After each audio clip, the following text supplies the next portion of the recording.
గోపి ఎందుకు ఆ తాతయ్య ఇట్లా దగ్గుతూ ఉన్నాడు? ఊపిరి కూడా తీసుకొస్తున్నాడు. ఆ తాతయ్య నిజమే గోపి, ఆయన ఎప్పుడు దగ్గుతూనే ఉంటాడు. ఎందుకంటే అతను పొగాకు ఉత్పత్తులైన బీడీ సిగరెట్లపై కాల్చుకుంటాడు.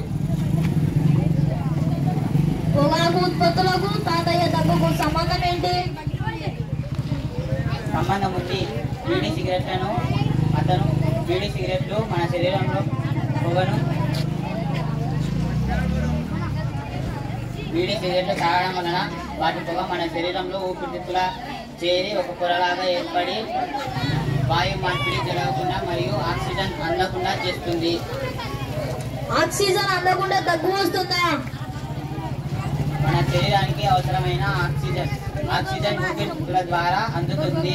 ఇది తక్కువగా అందుకే మన శరీరం గాలిని ఎక్కువగా పీల్చడానికి ప్రయత్నం చేస్తుంది, అందుకే దగ్గు వస్తుంది. దగ్గుతో పాటు ఆయాసం కూడా వస్తుందా? అవును రాము, మన శరీరం దగ్గుతో పాటు ఆయాసం కూడా వస్తుంది. మన శరీరం అలసిపోయి ఆయాసం వస్తుంది. సిగరెట్ బీడీ తాగడం ఎంతో ప్రమాదకరం కదా, అందులో ఏముంటుంది?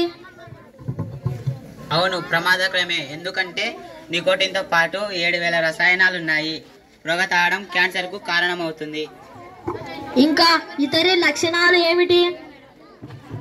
క్యాన్సరే కాకుండా గుండెకు సంబంధించిన వ్యాధులు, సంతానలేమి, బీపీ రావడం, హార్ట్ అటాక్, డయాబెటీస్ వంటి వ్యాధులు వచ్చే అవకాశం ఉంది. అమ్మో, ఇన్ని వ్యాధులు వస్తాయా? పొగ తాగడం ఎంతో ప్రమాదకరం కదా. ఇంకో విషయం, సిగరెట్లు పీల్చిన పొగను మనం పీల్చినా మనకు ఇటువంటి వ్యాధులు వచ్చే అవకాశం ఉంది.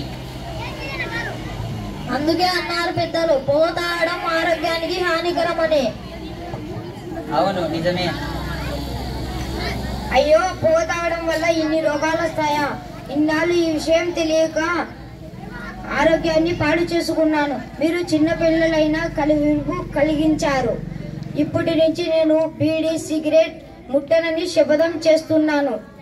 నా ఫ్రెండ్స్ కూడా తెలియజేస్తాను. చాలా సంతోషం పిల్లలు.